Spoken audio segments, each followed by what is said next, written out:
Magandang araw po sa inyo, pati na po sa mga giliw nating taga-suporta at tagapakinig sa inyong programa. Ang kwentong aking ibabahagi sa inyo ay nangyari noong 1985 sa Isla Bato, sa isang bahagi na sakop ng Camiguin, kung saan ay pangingisda ang pangunahin naming hanap buhay. Kaya lang ay merong mga pirata na pilit kaming pinipigilan sa pangingisda.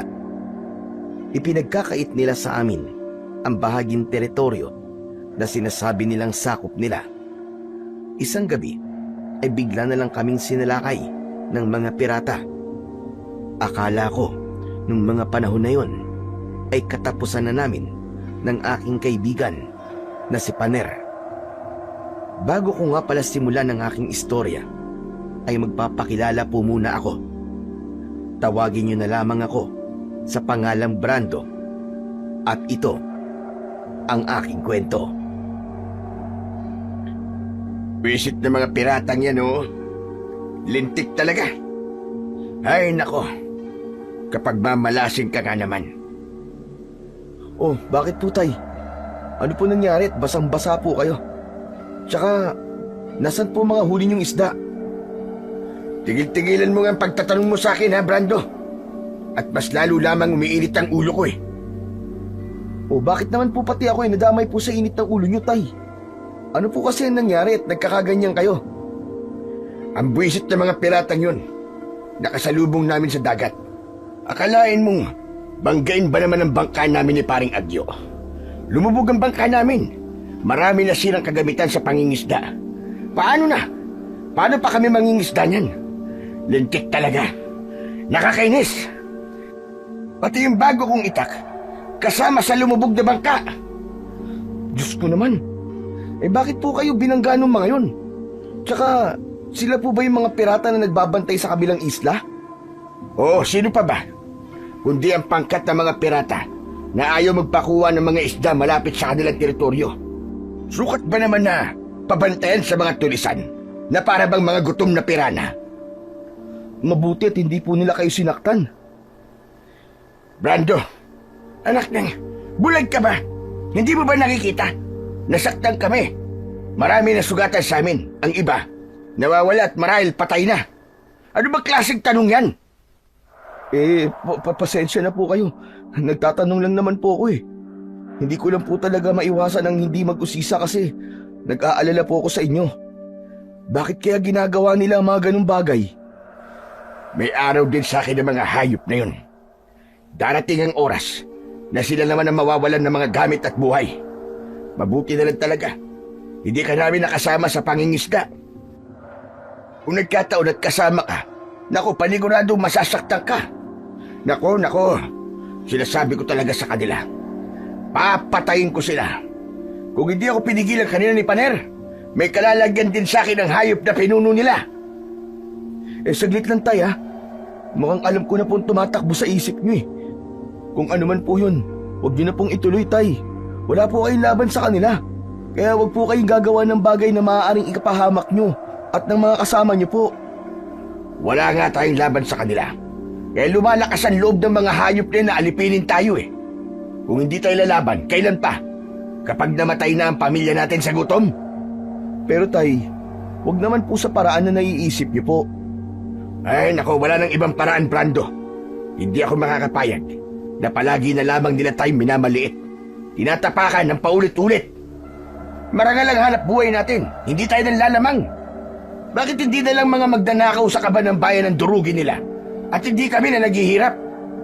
Palibasa, mahina ang puwersa natin. Kaya sila mas lalong nagmamalaki na kaya nila tayo. Alam ko po kung ano po ang pinaghuhugutan nyo ng galit, tay. Pero naisip nyo rin po ba ang maaaring kalabasan ng gagawin nyo kung magpapadala po kayo sa galit nyo, tay? Tumingin sa akin ang may 55 taong gulang na ama kong si Mang Ruben. 9:00 na yun ng gabi sa loob ng bahay namin, malapit sa dalampasigan ng dagat. Galit na galit ang aking ama habang napapasuntok pa sa dingding na kawayan. Namumula siya at ang kanyang leeg ay may sugat. Madalas kaming ginagambala ng mga piratang nakatira malapit sa isla namin. Marami na ang mangingisda na natatakot ng pumalaot sa pag-aalalang merong pirata na nakaabang. Hindi ko kilala ang pinuno ng pirata, subalit sikat siya at palaging bukang bibig ng mga mangingisda na apektado sa kalupitan nila. Maya-maya pa ay walang imik na pumasok ang aking ama sa kanilang silid na mag-asawa.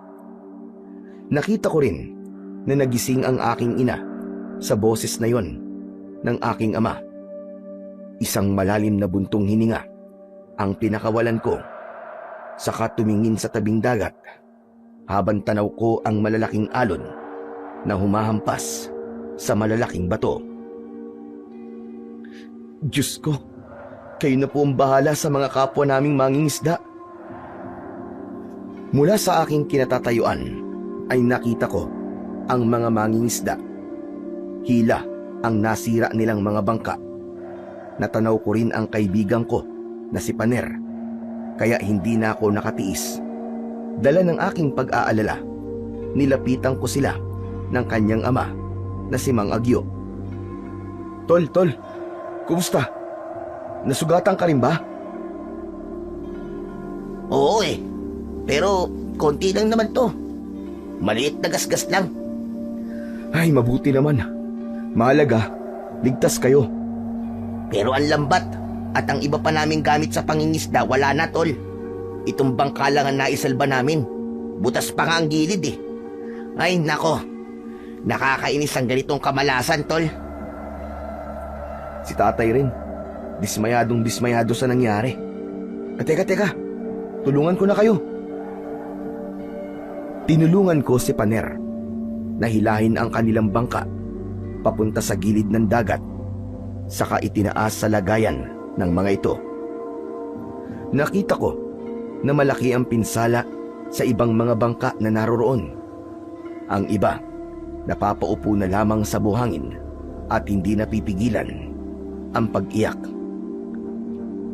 Mabigat sa dibdib ko ang ganong sitwasyon ng mga kasama namin. Kahit paulit-ulit na nangyayari yon sa kanila, paulit-ulit din silang naghahanap buhay para sa kanilang pamilya. Sa pagkakataong iyon, hindi ko mapigilan ang hindi magalit sa pirata na tinatawag nila na si Ultimor. Hoy tol, ano, hindi ka na nakapagsalita dyan. Parang ikaw ang nawala ng gamit ah. Ha? Ano bang sinasabi mo? Paktay na. Kanina pa ako nagsasalita rito. Hindi ka naman pala nakikinig. Pambihira naman buhay yan, oo. Ano ba kasi yun? Habang papunta kami sa isla na malapit sa lugar natin, meron akong nakita na isa pang isla sa pagitan ng dalawang bundok na humahati sa mga pagitan natin. Wala naman siguro nagbabantay ron na pirata. Sa tingin ko, maraming isda sa lugar na yon. Sigurado ka ba sa mga sinasabi mo, Paner? Oo, tol. Ako pa lang ang nakakaalam sa lugar na yon. Nung una na nakarating ako sa lugar na yon, hanep, tol, ang dami talagang isda. Yung mga hipon, tol, nakakalat lang sa dalampasigan. At alam mo ba kung anong mas nakakasabik sa lugar na yon? Solong-solo natin. Walang katao-tao. Walang bahay. Naku, imposibleng sinasabi mo, tol. Maniwala ka, Brando. Kung marami ang bahay sa lugar na yon, bakit maraming mga isda at hipon at iba pa? Hindi ba't dapat ay ubos na yon? Kasi sa mga tao pa lang na nakatira ron, imposible na hindi kunin ng mga yon, di ba? Saglit akong napaisip sa mga sandaling yon. May punto ang kaibigan ko. Kaya wala na akong ibang naisip kundi ang puntahan ang sinasabi ni Paner. Dahil sa ikinuwento niya sa akin ng gabing yon, ay hindi na ako dinalaw ng antok. Hindi na ako makapaghintay na hindi puntahan ang isla na sinasabi ng aking kaibigan. Kinabukasan ay nadatnan ko ang aking ama na nagkakape kasama ang aking ina na si Leia. Seryoso sila sa kanilang mga pinag-uusapan. Ngunit nang lumapit ako sa kanila, ay tumigil sila at makahulugan na nagkatinginan. Tay, Nay, mukhang seryoso po ang pinag-uusapan yung dalawa. Oo anak, balak namin ng nanay mo na umalis na lang dito sa isla. Ang tangkasa ng pag-upo ko sa bangko na katabi ni tatay ay biglang natigil at nagpalipat-lipat ang tingin ko sa kanilang mag-asawa. Tay, bakit naman po tayo aalis dito?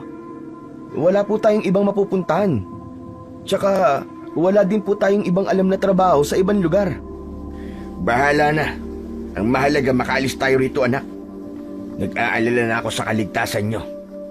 Nang magkausap tayo kagabi, naisip ko na umalis na lang sa islang ito kaysa ang magtiis at makipaglaban sa mga pirata na yon. Tay, para naman po sinabi nyo na natalo tayo ng mga pirata na yon, Tay. Iwasan na lang po natin sila at maghanap ng ibang lugar na mapagkukunan po natin ng mga isda. Basta, wag lang po tayong umalis dito, Tay. Wala nang ibang paraan anak. Hindi mo ba nakikita? Unti-unti nila tayong pinapatay sa gutom para umalis tayo rito. O di kaya, tuluyang pinapatahimik. Hindi lingid sa iyong kaalaman na marami na sa mga kasama nating mandaragat ang nawawala at hindi na nakakabalik sa isla natin. Isa pa, sa gitna pa lang ng laot, hinaharangan na kami. Paano pa tayo makakahanap ng ibang lugar na paghahanapan natin ng mga isda? Tay, may alam po kaming lugar ni Paner. Kami po muna ang mangingisda mamaya. Wag na, delikado. Paano kung makasalubong niyo mga pirata at saktan nila kayo? Hindi po kami pupunta sa isla na ipinagkakait nila, Tay. Iba po ang lugar na pupuntahan namin. Basta, hindi po ako makakapayag na umalis tayo rito. Magsasalita pa sana ang aking ama para ako ay pigilan. Pero dumating bigla ang kaibigan kong si Paner. Nakangiti siya na para bang walang nangyari. Pero nang makita niya na seryoso ang pinag-uusapan namin ni tatay, sumeryoso rin ang mukha niya at tumingin sa akin. Sinabi mo ba kay Mang Ruben ang pinag-usapan natin kagabi? Oo, tol eh.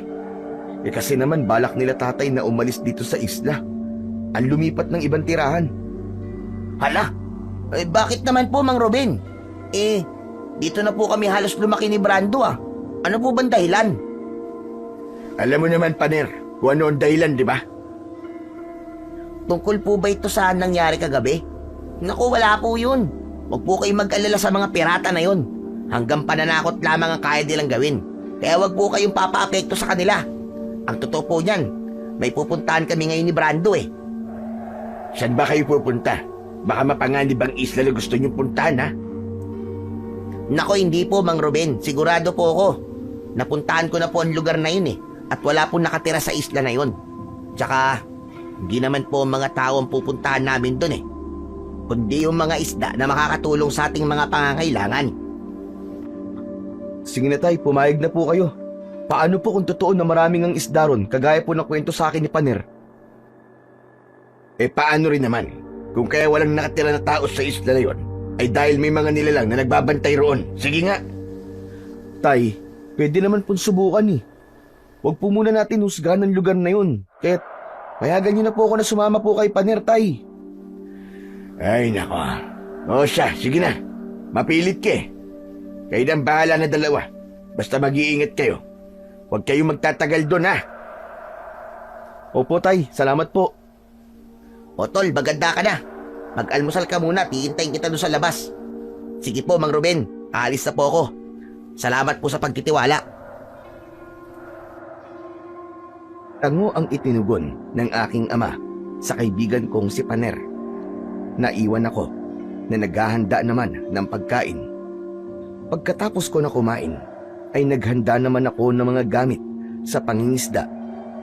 Salapang o tridente ang dinala ko habang hindi pa namin nasisiguro na maraming isda ang naroroon. Ayun na muna ang gagamitin ko. Paglabas ko ng bahay at pagpunta sa tabing dagat ay nakita ko si Paner na naghihintay na sa akin sa bangka mas nilakihan ko ang hakbang papalapit sa kanya. Grabe ka. Ang tagal mo naman, tol. Para kang babae kong kumilos ah. Baka mamaya nito abutan tayo ng dilim sa pupuntahan natin eh. Oh, bakit naman tayo aabutan ng dilim sa pupuntahan natin? Di ba sinabi mo nga, hindi naman malayo ang isla na yun? Teka, kasama ba natin sila? Oo naman, tol. Gusto kong ibahagi rin sa kanila ang makukuha natin na biyaya sa isla na yon. Teka, salapang ba ang dala mo na yan? Oo, tol. May dala ka naman na lambat, di ba? Tama na to. O ano, tara na. Para makarami tayo. Pagkatapos kong sabihin yon, ay sumampa na ako sa bangka. At sinagwan na yon, papunta sa medyo malalim na bahagi. Habang ang 4 na bangka na sakay ang mga lalaki ay nagsimula na rin na magpaandar ng makina. Seryoso kami at kabado habang sakay ng bangkan de motor. Pagkalipas ng kalahating oras ay natanaw namin ang magandang isla. Puti ang buhangin at wala akong makitang bahay na nakatayo roon. Binalot ng tuwa at pagkasabik ang puso ko sa nakita kong kagandahan ng isla. Tila isang paraiso. Ni hindi ko na hinintay na dumaong ang bangka sa dalampasigan. Bumaba na ako at agad na naghanap ng mga isda sa gilid ng mga bato. Paner, totoo nga! Ang daming isda! Tinan mo, dami ring hipon mo! At marami pang mga shell! At ang nakakatuwa doon, tol, lahat sila nasa malapit lang sa dalampasigan. Pambihira naman ito. Ngayon lang ako nakakita ng mga isda na kusang lumalapit sa mga tao, tol. O di ba? Naniwala ka na? Totoo ang sinasabi ko. O ka na. Doon tayo magpunta. Jack na matutuwa sa atin ang mga kasama natin. Oo, Paner. Ayun oh. Sobra silang natuwa sa dami ng mga isda. Mapapasaya ko rin si tatay. Diyos ko, ang dami naman pong biyaya nito. Halos hindi ako makapaniwala ng mga sandaling yon. Hindi kami makapagsalita at tuloy lang kami sa paghuli ng mga isda. Pinagsisihan ko tuloy na hindi ako nagdala ng lambat. Pero kahit salapang lang ang nadala ko, hindi pa rin biro ang dami ng isda na nahuhuli ko. Ang mga kasama namin na mangingisda sumasayaw pa sa labis na kaligayahan. Nagpatuloy kami sa panghuhuli ng isda hanggang isang kakaibang nilalang ang nakita ko na lumalangoy malapit sa akin. Isda rin naman siya, kaya lang ang kanyang kaliskis ay hindi pangkaraniwan. Sinubukan ko siyang huliin sa pamamagitan ng pagpapatama ng salapang sa kanyang buntot. Ngunit aksidente kong tinamaan ang kanyang ulo at napatay ko. Naku po, Diyos ko! Paano to? Anong gagawin ko? Tol, bakit? Ano nangyari?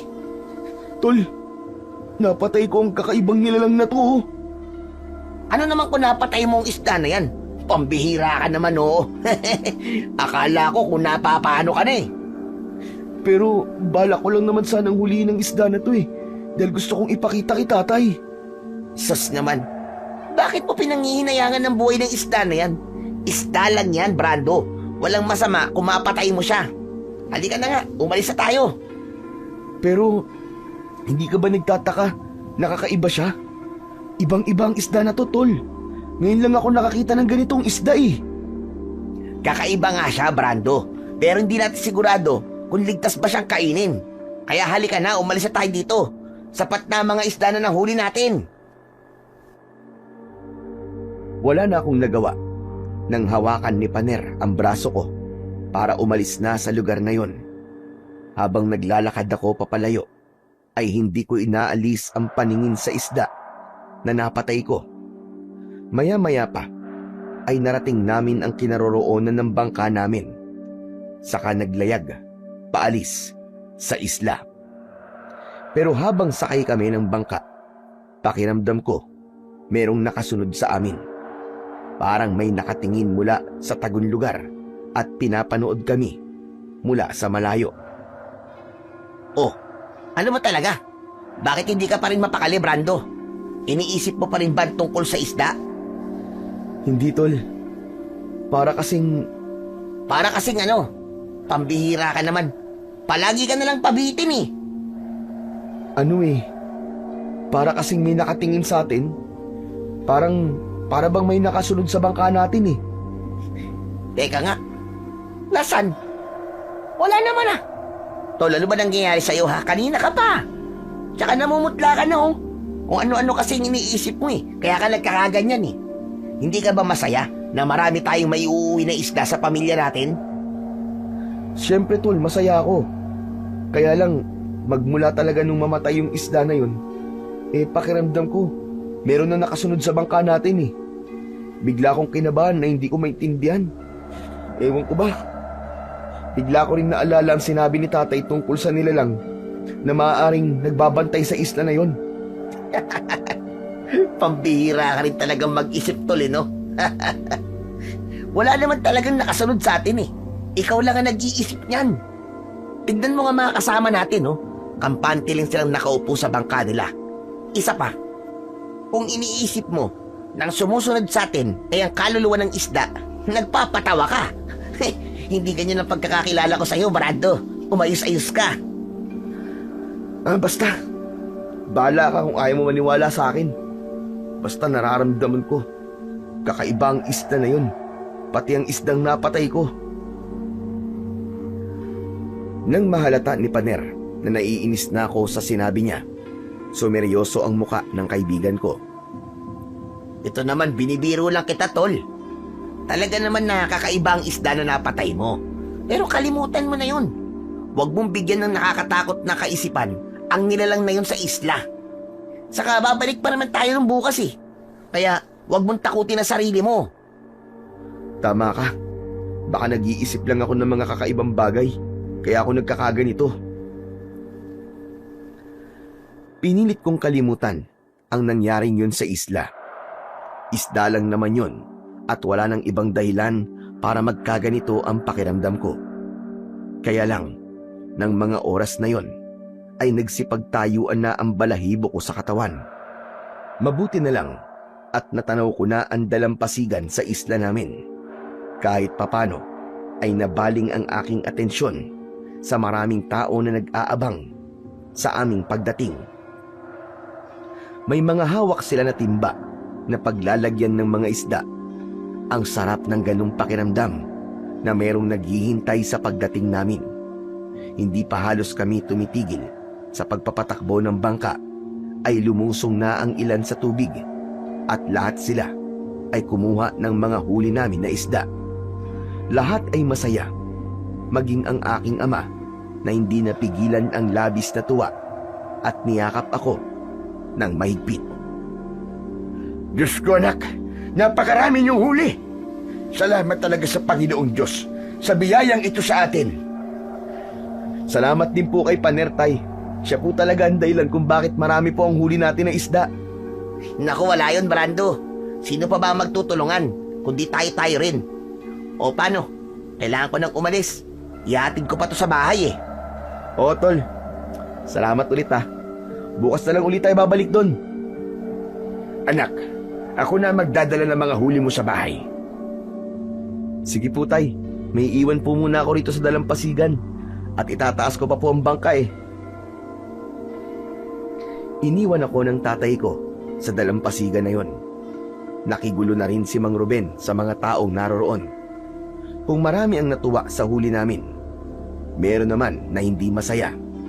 Si Lolo Gimo, nakatayo siya sa tabi ng dagat at nakatingin sa akin. Ang may 78 taong gulang na si Lolo Gimo, ang pinakamatandang babaylan sa aming lugar.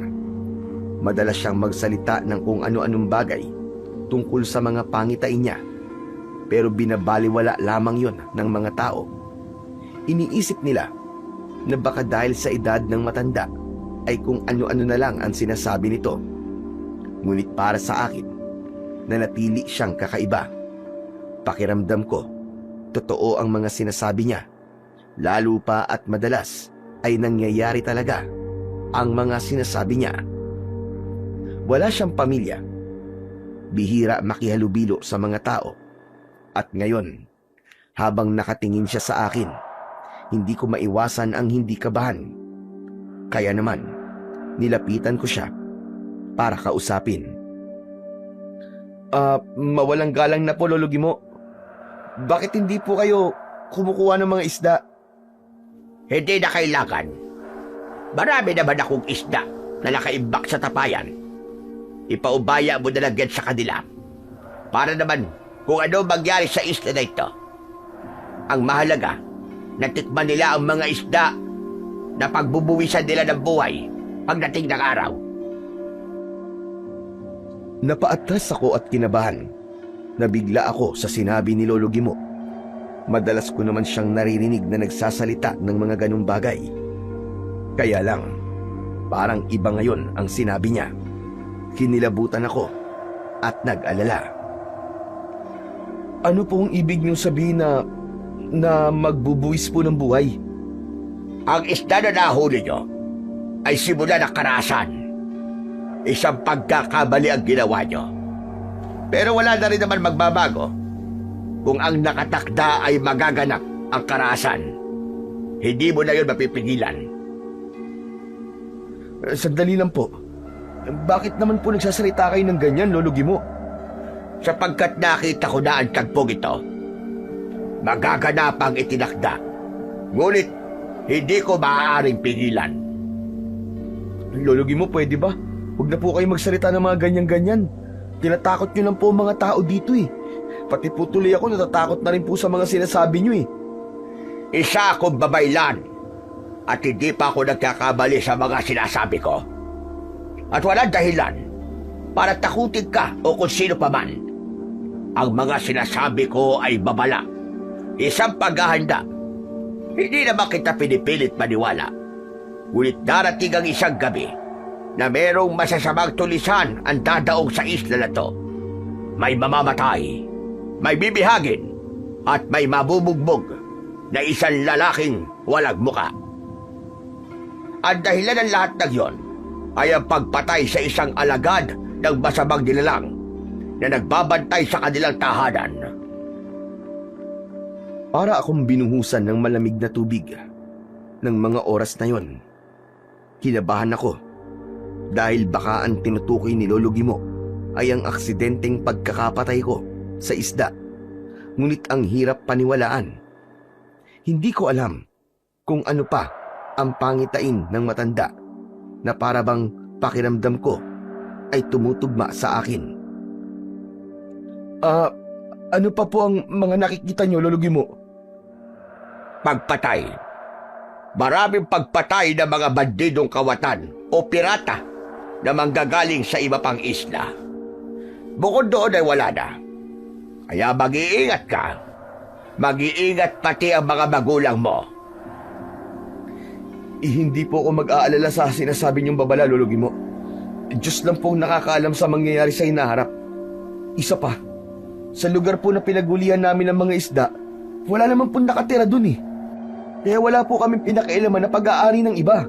Tsaka, walang nagmamay-ari sa mga isda sa dagat. Kaya wala po kaming dapat na ipag-alala, Lolo Gimo. Ang mga nasabi ko ay bahagi lamang ng aking pangitain sa panaginip. Sige na, kailangan ko nang umalis. Mag-iingat na lamang kayo at huwag na huwag mong hahayaan na umalis ang tatay mo sa bahay niyo nang walang kasama. Sa ganung paraan, maiiwasan ang nakatakdang mangyari. Teka, sandali lang po, Lolo Gimo. Huwag po muna kayong umalis, may tatanong pa po ako. Hahabulin ko sana si Lolo Gimo, pero narinig ko ang boses ng aking ama.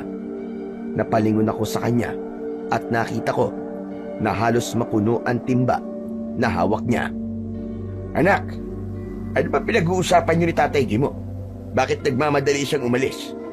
Meron ba siyang inaalok sa'yo o ibang mga sinabi tungkol sa akin? Po, wala naman po, tay. Gusto ko sana siyang bigyan po ng isda pero tumanggi po siya eh. Naku, talagang tatanggi yun, anak. Hindi naman siya halos kumakain ng isda eh. Nag-aalala siya na baka mawala ang kanyang kakayahan. Isa pa, anak, huwag mo siyang kakausapin o di kaya naman paniwalaan ang mga sinasabi niya. Kapag may inaalok naman siya, huwag mong tatanggapin.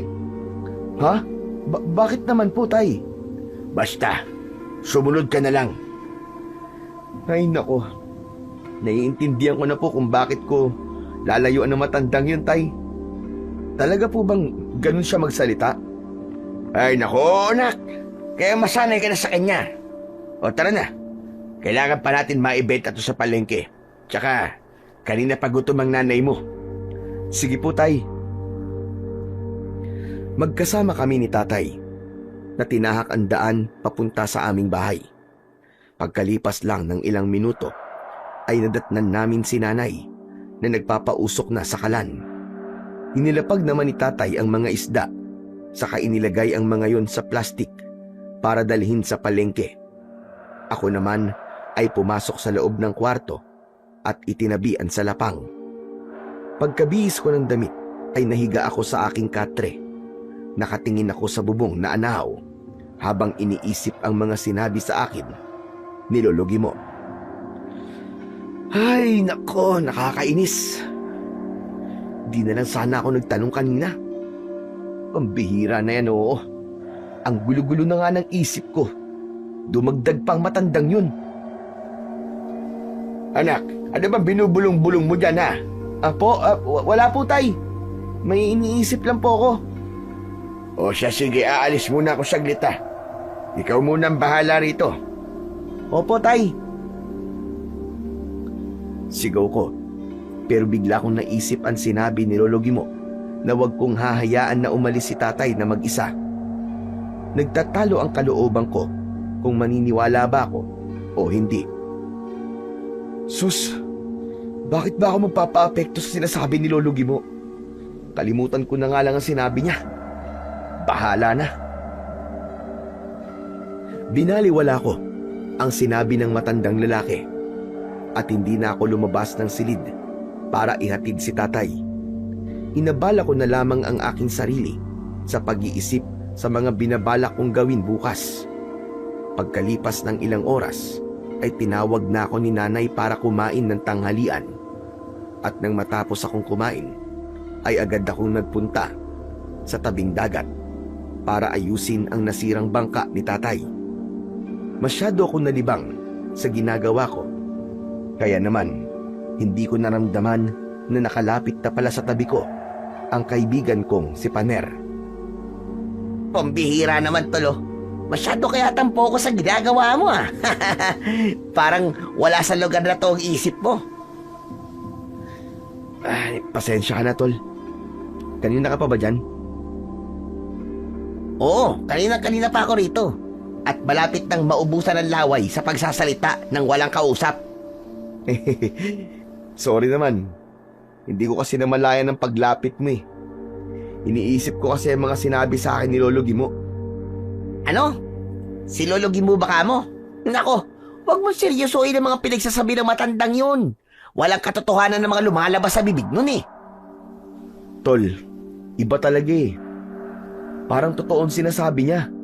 Nako, bahala ka kung maniniwala ka sa kanya.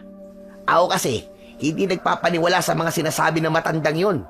Sa dami kasi ng mga sinabi niya, kahit isa, wala pang nagpapatunay na nagkatotoo nga ang mga yun. Kaya kung ako sa'yo, kalimutan mo na mga narinig mo kay Lolo Gimo. Tumigil ako sa ginagawa ko at seryosong tumingin sa muka ng kaibigan kong si Paner. Totoo naman ang sinasabi niya, pero sa puso ko, gusto kong paniwalaan ang sinasabi ni Lolo Gimo. Lalo na at hanggang ngayon, hindi nawawala ang kaba sa aking dibdib. Para bang may mangyayari talagang masama. Gusto ko tuloy pagsisihan na pinaalis ko si Tatay nang walang kasama. Hindi ko alam kung bakit apektado ko sa mga sinabi ng matandang yon. Habang nag-iisip ako, bigla kaming nagulat sa malakas na sigawan ng mga tao sa tabi ng dagat. Kaya napatakbo kami ni Paner para tignan ang pinagkakaguluhan ng mga tao. Nang makalapit kami sa kanila, bumundol ang takot sa aking dibdib. Diyos ko! Patay na to ah! Tol, Siyang kasama namin ni Mang Ruben nang gabing bilangga kami ng bangka ng mga pirata. Isa siya sa mga nawawala naming kasamahan. Pero bakit naman wakwakan siya niyan? At nawawala ang kanyang mga mata? Tol, pati ba naman yan gagawan mo pa ng panibagong kaisipan? Malamang na nagkaganyan ang katawan niya dahil baka maraming pating ang kumain dyan. Pating, tol? Kung pating ang lumapa dyan, bakit laman loob lang ang nawawala? Hindi ba't dapat lahat ng katawan niya o di kaya naman magkakapira-piraso ang katawan niya? Sa puntong yun, ay hindi na ako sinagot ni Paner. Pareho na kami na nakatingin sa katawan ng lalaki habang iniiyakan ng asawa nito. Maya-maya pa ay dumagsana ang maraming tao na nakikiisyoso sa katawan ng lalaking namatay. Ilang saglit lang ay nagpaalam na ako kay Paner. Hindi ko kayang tagalan na makita ang nangyari sa lalaki. Hindi ko naman alam na sumunod din sa akin si Paner. Tol, sandali! Hintayin mo ako! Oh, bakit? Anong bakit? Sasama ako sa bahay nyo. Nabitin ako sa pakikipag-usap sa iyo eh. Dapat nagpaiwan ka na lang muna dun at nakiramay ka sa mga kasamahan nyo. Ano ba kasi yung nangyari sa inyo ni tatay noong nakaraang gabi ha? Pauwi na kami nun nang biglang bumangga sa amin ang malaking bangka ng mga pirata. Grabe tol, talagang nagulat kami dahil bukod sa hawak nilang mga baril, meron din silang mahahaba na espada. Wala nga silang pakialam kahit may tao sa bangka na binangga nila eh. Nilampasan lang kami at dinuraan. Talagang napakasama nila, no? Hindi nila alam na nakapatay na sila ng tao. Kawawa naman ang pamilya ng lalaking yun. Mga hayop sila. Mga walang puso. Tama ka dyan, tol. Sagad na sa buto ang kasamaan nila. Pati si Mang Ruben, sumabog din sa galit ng gabing yun eh. Mabuti na lang talaga at nahawakan ko siya noon. Napigilan ko siya. Aba, balak ba namang makipaglaban sa mga pirata? Salamat tol ha, hindi mo pinabayaan si tatay. Ay, teka pala tol. Ano na bang oras ngayon? Nako alas 4 na ng hapon. Bakit mo na itanong? Nag-aalala kasi ako kay tatay eh. Hindi ko pinakinggan ng babala sa akin ni Lolo Gimo. Hindi ako mapakali. Kanina pa umalis si tatay pero hanggang ngayon, hindi pa rin siya bumabalik eh. Tol, kaya hindi ka napapakali dahil iniisip mo ang babala ni Lolo Gimo. Kalimutan mo na yon. Baka mamaya niyan napainom lang sa mga kaibigan niya si Mang Ruben. Pero tol, imposible. Umiinom lang naman si tatay kapag may okasyon eh. Sos, ayan ka na naman sa tamang hinala mo eh. Ay nako, bilisan mo na nga lang ang paglalakad nang makarating na tayo sa inyo. Gusto ko matikman ulit ang ginataan na isda ni Aling Leia. Hindi nagluto si nanay ng ginataan. Ibinenta ni tatay ang lahat ng nahuli ko kanina. Isang malalim na buntong hininga ang pinakawalan ni Paner habang tinatahak namin ang daan pabalik sa aming bahay. Pagdating namin sa bahay ay bigla akong kinabahan nang makita ko ang nanay ko na umiiyak. Iniilang hakbang ko lang ang espasyo sa pagitan namin ni nanay at halos mawalan siya ng malay dahil sa pag-aalala. Nay, bakit po kayo umiiyak? Ano pong nangyari? Sinabi ng aking ina na merong nangyaring masama sa aking ama. Hindi kagad ako nakapagsalita at nag-alala na napatingin sa mukha ng aking ina. Paano po nawawala si tatay, Nay? Hindi po ba't sa palengke lang po siya magdadala ng isda? Halos hindi masagot ng aking ina ang mga tanong ko. Maya-maya pa ay sinabi niya na ayon sa nakapagsabi sa kanya ay may kumuha sa aking ama. Napakunot ang noo ko. Hindi ko alam kung ano ang iisipin ko ng mga sandaling yon. Naramdaman ko ang kamay ni Paner sa balikat ko na lalong nagpakaba sa aking dibdib. Tol, huminaon muna kay ni Aling Leia. Baka naman nagkamali lang na nagsabi sa kanya. Si Aling Leia ang sumagot sa sinabi ni Paner. Sinabi ng aking ina na may nagdala ng timba na gamit ng aking ama at nakita ng lalaki kung paanong kinuha ng mga lalaki si Mang Ruben at isinakay ng sapilitan sa bangka. Pampihira naman, oo. Eh, anong gagawin nila sa tatay mo, tol? Hindi ko alam, Paner. Ewan ko, hindi ko alam. Pabalik-balik akong naglakad habang iniisip kung saan ko hahanapin ang aking ama. Tol, sa ko hanapin si tatay, sabihin mo sa akin. Tulungan mo ako, tol. Sa tingin ko, parang alam ko na kung saan siya dadalhin, tol. Saan, Paner? Saan? Saan nila dadalhin ang tatay ko? Sa isla na pinanggalingan namin nung nakaraan na gabi. Naalala ko na nakilala ng mga pirata ang tatay mo. Dahil di ba, muntik siyang lumaban sa mga yon. Kaya tol, naisip ko, baka balak nilang gawing pampusta na mandirigma ang tatay mo. Ano? Anong pampustang sinasabi mo, Paner? Pangpusta, kumukuha sila ng mandirigma na ipangtatapat nila kay Ultimor.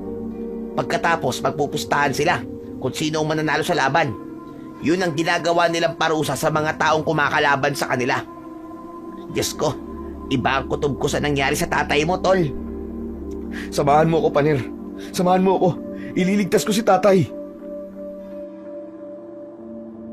Naramdaman ko ang malamig na kamay ng aking ina sa braso ko. Sinabi niya sa akin na wag akong pumunta sa isla dahil lubang delikado. Kailangan daw namin na magsumbong sa mga pulis. Mga pulis, Nay? Mga pulis? Wala pong ganun sa lugar na to.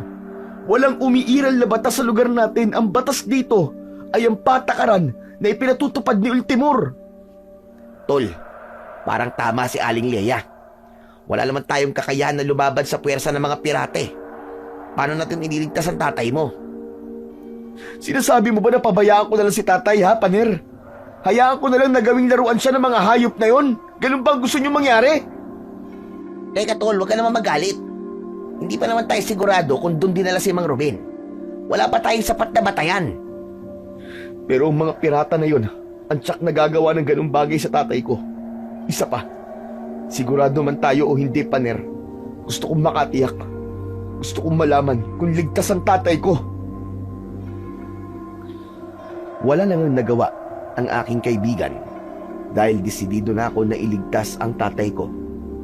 Pinaghandaan ko ang gabi ng pagpunta namin sa isla na tinutukoy ni Paner. Inihahanda namin ang bangka at sagwan ng mga oras na yon. Ngunit sasakay na lang sana kami ni Paner sa bangka nang biglang may kung anong nilalang ang umahon mula sa tubig. Kahit madilim ay kitang-kita namin na naging isang nakakatakot na halimaw yon. Ang kalahati ng katawan niya ay sa aso at ang ulo niya ay kahawig ng isda na pirana. Napatras kami at hindi makagalaw. Lintik na! Anong klaseng nilalang yan, Brando? Abay, malay ko! Pareho tayo lang dito eh! Nakita mo naman kung saan siya nanggaling, di ba? Diyos ko, hindi kaya ang nilalang na yan ang pumapatay sa mga manging isda na napapabalitang nawawala? Kapag natatagpuan, ay wakwak ang tiyan at nawawala ang mga mata. Tignan mo, Brando, may kaliskis din siya. Ngunit ang kalahati ng kanyang katawan ay sa aso na may itim na balahibo. Diyos ko, nakakakilabot ang itsura niya, Brando. Tama ka. Pero nakakatakot sa nilalang na yan ay ang ulo niya. Nakahawig sa ulo ng pirana. Diyos ko po, ngayon lang ako nakakita ng ganyang klaseng nilalang. Bigla akong kinilabutan nang maisip ko na baka kagaya ng nilalang na yon ang mga isda na pirana. Mas lalo kaming natakot nang umangil siya na para bang kalabaw na may garalgal na tono. Hindi namin alam kung ano ang gagawin namin ng mga oras na yon. Kailangan natin to, Brando. Ito, tig-isa tayo. Hawakan mo. Inabot sa akin ni Paner ang sagwan ng aming bangka. Maigpit ko yung hinawakan, saka itinutok sa nilalang na dahan-dahan na humakbang papalapit sa amin. Tumutulo ang laway niya na para bang gutom na gutom. Pero kahit iwinawasiwas na namin ng sagwan, ay hindi nagpakita ng takot ang nilalang sa harapan namin. Habang kami ni Paner ay nanginginig na sa labis na takot. Huminga ako ng malalim. Sinubukan kong humakbang papasalubong sa kanya at iwinasiwas ko ang sagwan na hawak-hawak ko. Inatake ko siya ng palo ng sagwan, subalit nakailag siya. Kasunod nun, ang biglang pagsunggab niya sa akin. Akma na sanang maaabot na niya ang aking braso nang bigla naman akong mahila ni Paner. Sinalubong ng aking kaibigan ang nilalang at tinamaan niya yon ng sagwan sa muka. Sabay hila ni Paner sa aking braso para tumakbo. Brando! Takbo na! Dali! Sabay ng pagtakbo namin ay biglang tumalon ang nilalang papunta sa amin. Mabuti na lang at nakaalis ako sa kinatatayuan ko kanina. Habang tumatakbo kami ay nakita ko na hinahabol kami ng nilalang. Pero naisip ko na kung papunta kami sa bahay ay mas lalong marami ang madadamay at mapapahamak. Kaya naman, nagulat si Paner nang bigla kong sinalubong ng hampas ang nilalang gamit ang hawak kong sagwan. Tinamaan siya sa muka at sa tindi ng lakas ng pagkakapalo ko ay bumagsak siya sa buhangin. Sinamantala ko ang pagkakataon na nakahiga siya, kaya nilapitan ko ang nilalang at paulit-ulit ko siyang binayo ng sagwan. Bilisan mo, Paner! Bilisan mo! Tulungan mo akong patayin ng hayop na to! Dali! Paluin mo sa ulo! Sige! Mamamatay ka ngayong halimaw ka! Muntik mo na kaming gawing hapunan, ha? Itong bagay sa'yo! Sa pagpapalitan namin ng paghampas ni Paner sa katawan ng nilalang, ay bumulwak ang dugo sa muka ng halimaw. Hindi namin siya tinigilan hanggat hindi namin siya napapatay. Tama na! Tama na, tol! Tama na! Patay na siya! Imposible na mabuhay pa yung siraulong yan! Ano kayang klaseng nilalang yan, tol? Bakit kaya bigla siyang nagpakita sa atin? Sa palagay ko, isang babalayan, Brando. Isang palatandaan ng pagsisimula ng panganib sa ating isla. Narinig ko na ang kwento dati ni Mang Ruben tungkol sa mga ganyang klaseng nilalang, na minsan na raw niyang nakalaban nang mangisda siya sa kabilang isla. Ha? Teka. Bakit hindi ko alam na may ganong karanasan pala si tatay? Abay, malay ko sa inyong mag-ama. Hindi yata kayo magkasundo eh. Basta, sa kanya ko narinig ang nilalang nakagaya sa itsura ng napatay natin ngayon. Nalimutan ko na kung ano ang pangalan ng sinabi ng tatay mo eh. Pero, sigurado ko na isa siyang aswang, tol. Kumakain talaga siya ng tao. Sabi ko na, at kanina nang makita ko ang aswang na yan, naalala ko ang mga patay na natatagpuan natin sa pangpang ng dagat. Habang nagsasalita si Paner, pinagmamasdan ko ang kulay itim na dugo ng nilalang. Halos madurog at magkalasog-lasog ang katawan ng nilalang sa aming ginawa. Tangkasan ang ibabalik namin ang sagwan sa bangka nang bigla kaming nakarinig ng tunog ng makina. Nanlaki ang mga mata namin nang dumating ang mga pirata. Humihiyaw sila ng kakaibang salita. Dala nila ang baril, pana at sibat. Ang tanging nagawa na lang namin ng mga oras na yon ay ang magtago sa bangka habang nakasilip at nakikita ang ginagawa ng mga pirata. Walang awa nilang pinagdadadampot ang mga kalalakian na pasakay pa lamang sa kanilang bangka, saka binubugbog at hinahampas sa ulo ng dulo ng baril hanggang sa mawalan ng malay. Ang iba naman na sinubukan tumakas ay naabutan.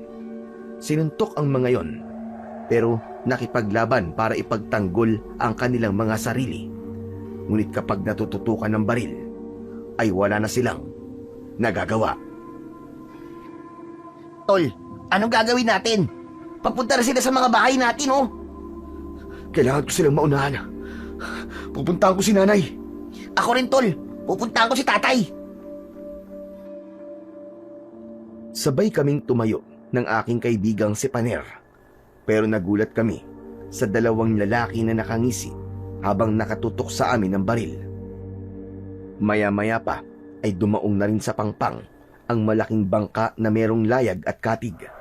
Mas marami ang mga pirata na naroroon. Ngunit ang mas umagaw sa akin ng pansin ang paglabas ng isang lalaki na kasing edad ng aking ama. May tali siya sa ulo ng kulay pulang panyo. May mahabang buhok na parang sanggano. May tabako sa bibig at kulay itim ang mga ngipin na para bang nabubulok na. Bumaba ang lalaki sa hagdan na nakakonekta sa buhanginan habang nakatingin sa mga bihag. Tol, siya si Ultimor, ang pinuno ng mga pirata. Kung ganun, siyang dumukot kay tatay. Magbabayad ang hayop na yan. Brando, wag! Maraming mamamatay kapag lumabad ka sa kanila. Itaas mo lang ang kamay mo at huwag kang gagalaw. Mas mahihirapan tayo kapag napukaw mo ang atensyon niya. Halos mag-apoy ang dibdib ko sa labis na galit ng mga sandaling yon habang nakatingin ako sa lalaking si Ultimor. Gustong gusto ko na siyang suntukin ng paulit-ulit. Inabala ko na lang ang aking sarili sa paghahanap ng paraan kung paano kami makakatakas. Maya-maya pa ay inilinga ni Ultimor ang kanyang paningin at biglang nagsalita. Nasaan ang iba? Nasaan ang ibang mga biyag ninyo? Sumagot ang lalaking may hawak ng baril habang nakatutok pa rin sa amin. Sinabi ng lalaki na yun lang ang nakuha nilang biyag. Pero dahil sa sinabing yun ng tauhan ni Ultimor, nagalit ang pinuno at sa harap naming lahat, binaril niya ang mga lalaking may hawak na baril. Kung hindi kami nakayuko ni Paner, baka nadamay din kami sa bala na tumama sa dalawang lalaki sa likod namin. Alam nyo nang ayaw kong tumanggap ng sagot na kulang. Ang gusto ko, palaging sobra. Gusto ko palaging magandang isasagot nyo sa tanong ko. Hala, sige na. Maghalugog kayo sa bawat sulok ng islang ito. Kailangan ko na maraming biyag. Bilisan nyo!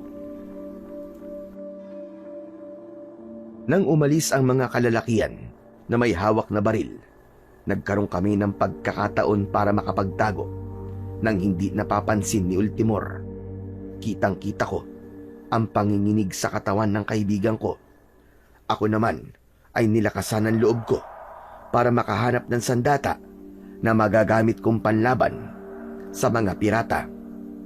Pero mas lalo akong natakot nang makita ko ang aking ina na kinakaladkad ng mga lalaki paakyat sa itaas ng bangka ni Ultimor. Tol, tignan mo nanay mo. Biyag na rin nila. Diyos ko, tsaka ang tatay ko. Ano ba yan? Ano bang gagawin nila sa mga tao rito? Bakit nila tayo ginaganito? Hindi ko alam, Tol. Kailangan natin makapagtago sa mas madilim na bahagi ng lugar. Susundan natin sila kung saan sila papunta. Huwag na, Tol. Huwag na tayo sumunod. Alam ko ang pagpunta ron.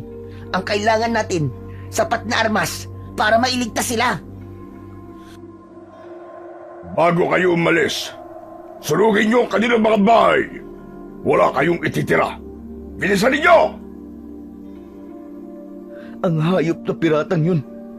Papatayin ko siya. Papatayin ko si Ultimor. Hindi ako napigilan ni Paner nang bigla akong tumayo at sumugod kay Ultimor. Malalaki ang hakbang ng aking mga paa. Paglapit ko, magkakasunod na suntok ang ginawa ko.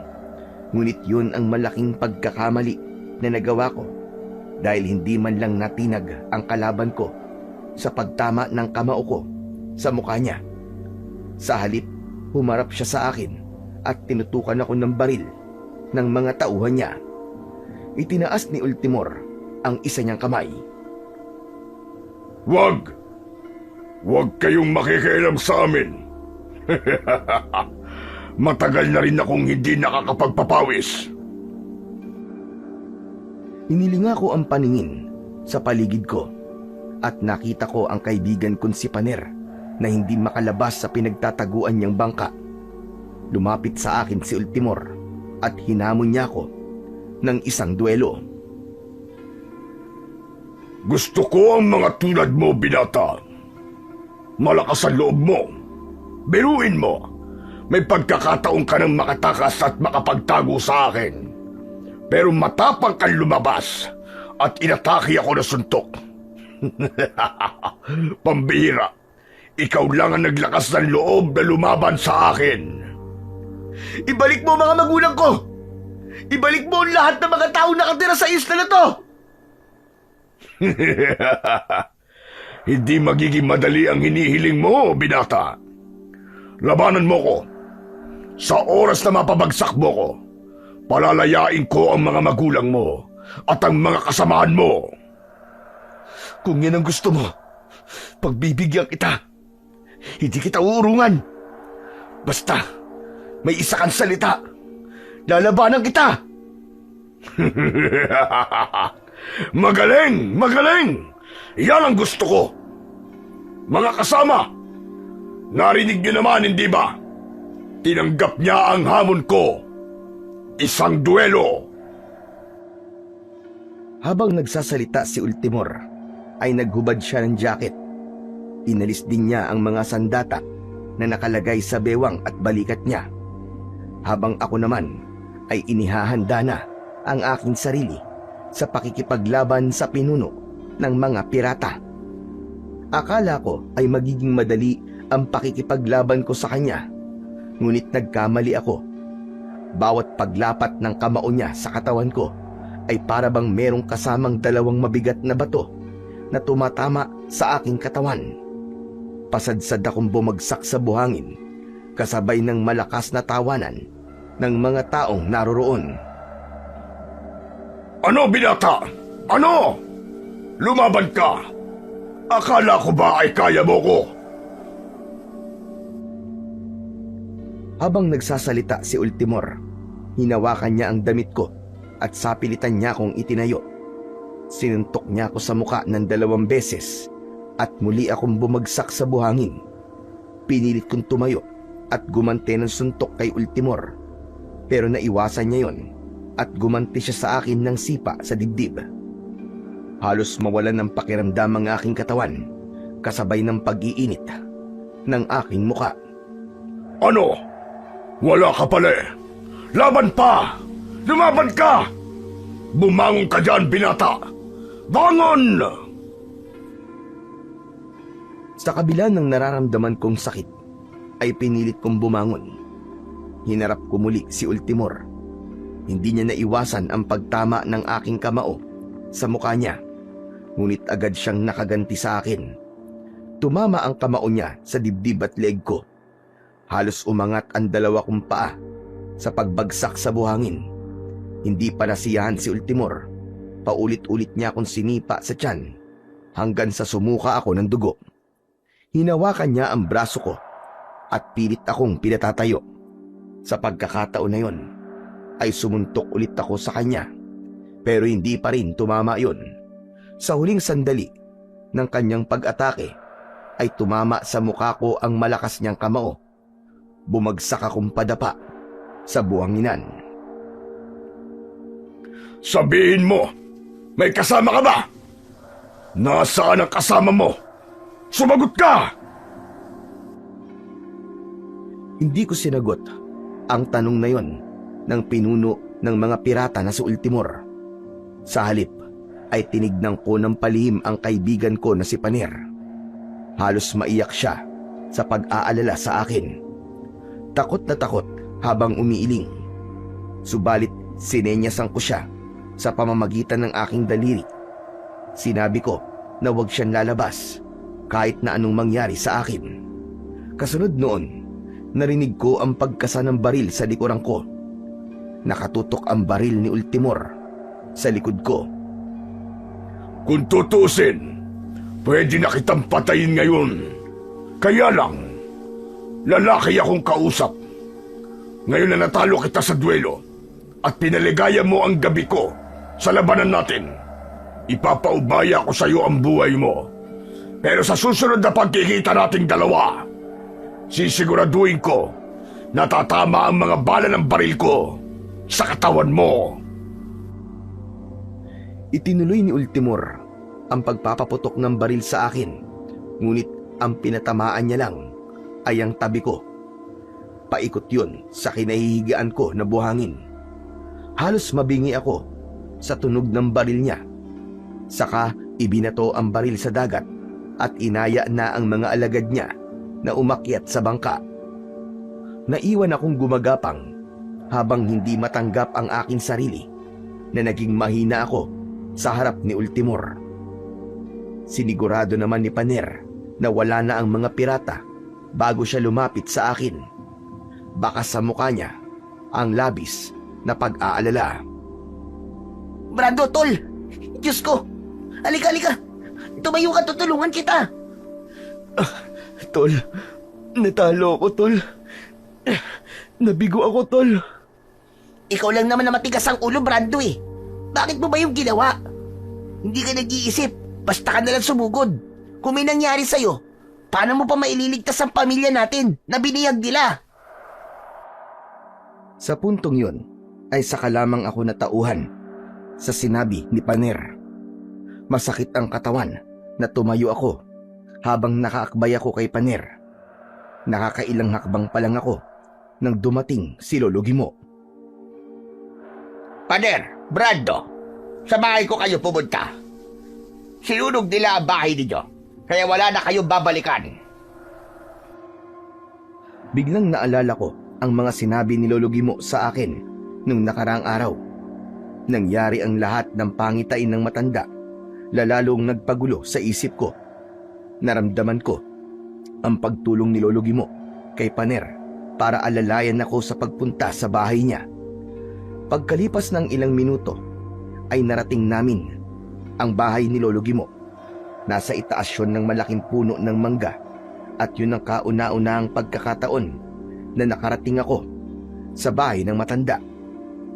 Pagkaakyat namin sa hagdan ay bumungad sa amin ang magandang loob ng bahay ni Lolo Gimo. Marami ang mga nakasabit na bote sa bubong na mayroong iba't ibang kulay na likido sa loob, pati ang mga sandata na parabang matagal nang nakaimbak doon. Paner Iyo, alalayan mo muna si Brando na umupo sa katre ko. Pahigain mo siya at kukuha lang ako ng malinis sa tela at tubig. Lolo Gimo, ano na pong gagawin namin? Nasa mga piratang yun ang pamilya namin. Huwag kayo mag-alala. Walang mangyayaring masama sa kanila. Balak lamang silang paglaruan ni Ultimor. Kailangan nyo ng tamang oras at pagkakataon para mabawi ang mga mahal nyo sa buhay. Ngunit paano, Lolo? Kakaiba po si Ultimor. Iba ang lakas niya. At para akong lumalaban sa 5 lalaki kanina. Yung pong katumbas niya o baka nga masigit pa. Talagang kakaiba si Ultimor. Isa siyang mapanganib na pinuno na iniiwasan ng kanyang mga tauhan. Kung nagkataon na mainit ang ulo niya kanina, panigurado, pinatay ka na niya, Brando. Hindi ko alam kung bakit hinayaan kanyang mabuhay. Ikaw lang ang pinabayaan niyang mabuhay sa lahat ng mga taong naghamon sa kanya ng laban. Pakiramdam ko nga po, hindi na ako humihinga ng mga sandaling yun eh. Nang paputokan niya ng baril si Brando. Hindi bumubuhay ng kalaban si Ultimor. Kaya swerte mo kung binuhay ka niya, Brando. At malas naman po siya dahil hinayaan niya pa ako mabuhay. Paghahandaan ko ang muli naming pagkikita. Tandaan niya yan. Tumigil ka na nga sa mga kalokohan mo, Brando. Munti ka lang nga mapahamak kanina eh. Alam mo ba yun? Alam ko na may dahilan kung bakit buhay ka pa, Brando. Hala, sige na.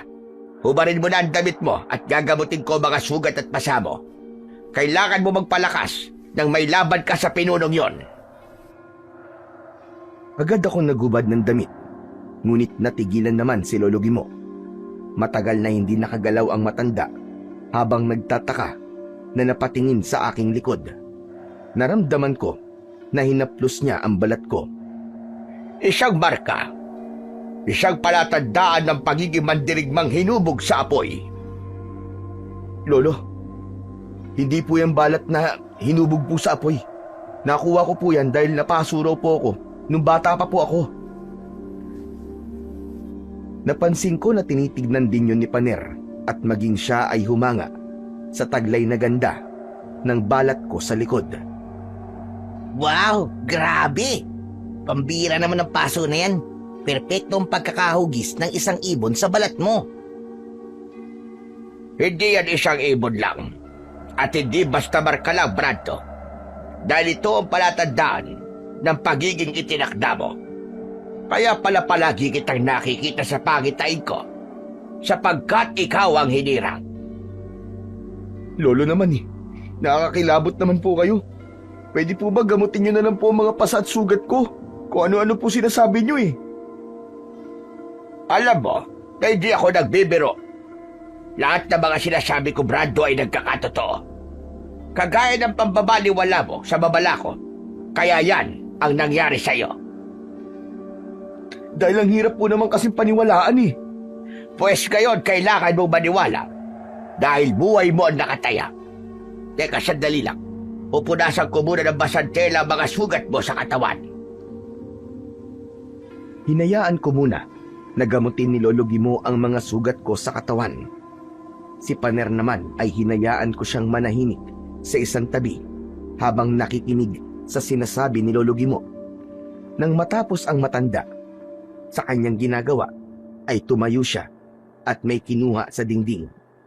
Iniabot niya yon sa akin at inalis ang telang nakabalot sa bagay na yon. Pagmasdan mo nakaukit na ibon sa espada na yan, Brando. Kung ano ang itsura niyan, ganyan din ang itsura ng balat mo sa likod. Pinagmasdan ko ang espada at nakita ko ang kulay itim na ibon na hindi ko alam kung ano ang pangalan. Si Paner naman ay nanlaki ang mga mata sa mga nakita. Tol, totoo sinasabi ni Lolo Gimo. Ganyan-ganyan din ang ibon na nasa likod mo. Ang ibon na yan ay wala na sa mundo natin. Ang tawag dyan ay Marikudo. Isang ibon na nakatira sa bunganga ng bulkan. Mapanganib siya at nakamamatay. Ang espada na hawak mo ay pinanday mula sa kuko ng ibon na Marikudo. Pag-aari yan ng isang mandirigma na nakipaglaban sa masasamang elemento noong unang panahon. Kagaya mo, may marka rin siya ng ibon sa likod. Ano po ba ang kakayahan ng espada ng apoy? Kaya nito sunugin ang katawan ng aswang. Bibigyan ka rin ng kakayahan para maging malakas at mabilis. Kaya kang protekta ng sandatang yan laban sa mga aswang. Ikaw lang ang kikilalanin ng sandata sa oras na mahaharap ka sa panganib. Sa'yo na yan at ingatan mo mabuti. Sapagkat hindi magiging madali ang haharapin mong laban. Kailangan ng matinding pagsasanay. Ano po bang uri ng aswang ang paghahandaan ko ng ganitong klaseng espada, Lolo Gimo? Ang aswang na Purtos. Sila ang mga nilalang na may kalahating anyo ng aso at isda. Brando, naalala ko na. Ang nilalang na napatay natin kanina ay aswang na Purtos. Tama. Yun nga ang sinabi ni Mang Ruben na pangalan ng nilalang na yun. Ibig nyo sabihin nakakita na kayo ng aswang na Purtos. Opo, Lolo Gimo. Bago dumating si Ultimor, inatake kami ng aswang kanina. Kung ganon, sumunod ang aswang na Purtos sa inyo. Natitiyak ko na nagpunta kayo sa isla ng mga aswang. Ho? Isla ng mga aswang? Teka, huwag niyo pong sabihin na isla ng mga aswang ang islang pinuntahan namin ni Paner. Oo, yun na nga yun mismo. Pero wala naman po kami napansin na kakaiba sa lugar na yun Tsaka, paano niyo po nalaman na doon po kami nagpunta? Dahil naamoy ko ang dugo ng isda na dumikit sa damit mo, Brando. Nakapatay ka ng isda na naninirahan doon, tama ba? Wala ka bang naramdaman na nakasunod sa inyo nang bumalik kayo sa isla natin? Nagkatinginan kami ni Paner. Naalala rin niya na minsan ko lang sinabi na para bang may nakasunod sa amin sa bangka. Meron po. May naramdaman po si Brando pero binaliwala ko po ang sinasabi niya. Kaya nalaman ng Porto sa kinaroroonan ng isla natin dahil sinundan kayo ng aswang. Sinundan niya ang amoy ng dugo ng kanyang kalahi.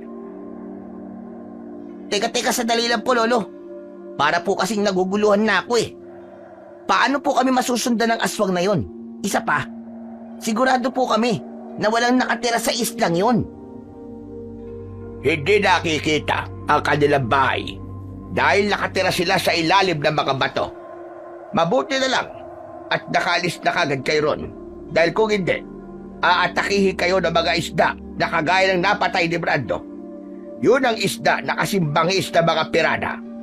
Kaya nilang umatake sa araw kapag alam nilang may banta sa kanilang buhay. Mukha lang silang maamo, pero mapanganib sila. Halos kilabutan ako ng mga sandaling yon. Napalunok ako ng laway, maging si Paner. Dahil hindi namin inaasahan na ng mga oras na yon ay nasa bingit na pala kami ng kamatayan. Hindi namin alam na pag-aari ang isla na yon ng mga aswang. Mag-iingat kayo sa mga aswang sa isla na yon, sapagkat ang mga Portos ay may kakayahan na mag-andong tao, lalo na kung ipag-uutos ng kanilang pinuno. Nang marinig ko ang mga sinabi ni Lolo Gimo, pinagmasdan ko ang espada. Bigla kong naramdaman ang kakaibang enerhiya na gumapang sa aking katawan. Lumitaw ang liwanag na para bang gumuguhit sa aking ugat. Nagkikikisay ang katawan ko at kahit na anong gawin ko ay hindi ko mabitiwan ang espada. Lolo, ano po nangyayari sa kaibigan ko? Pabayaan mo siya. Huwag mo lang siyang hahawakan. Ilang minuto lang ay mawawala ang sakit na nararamdaman niya. Meron na liwanag na bumabalot sa kanyang katawan at tanging siya lamang ang nakakakita. Kaya sa oras na makilala na siya ng espada, magiging madali na para sa kanya ang lahat. Totoo ang sinabi ni Lolo Gimo.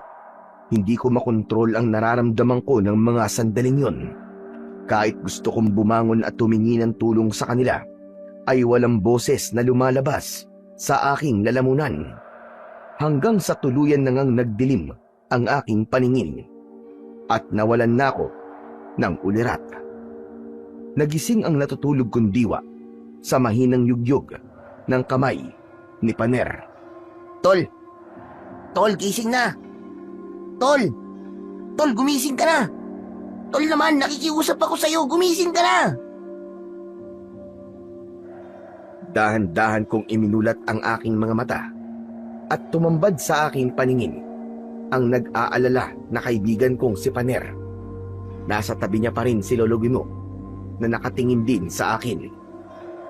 Paner, alalayan mo siyang bumangon. Dahan-dahan lang. Tol, humawak ka sa braso ko ah. Mabuti naman at gising ka na. Salamat sa Diyos. Ano ba nangyari, Tol? Lolo Gimo? Bakit po ako nawalan ng malay? Hindi mo kinaya ang malakas na enerhiya na sumanib sa iyong katawan. Ano na po bang oras? Teka, maliwanag na ang paligid ah.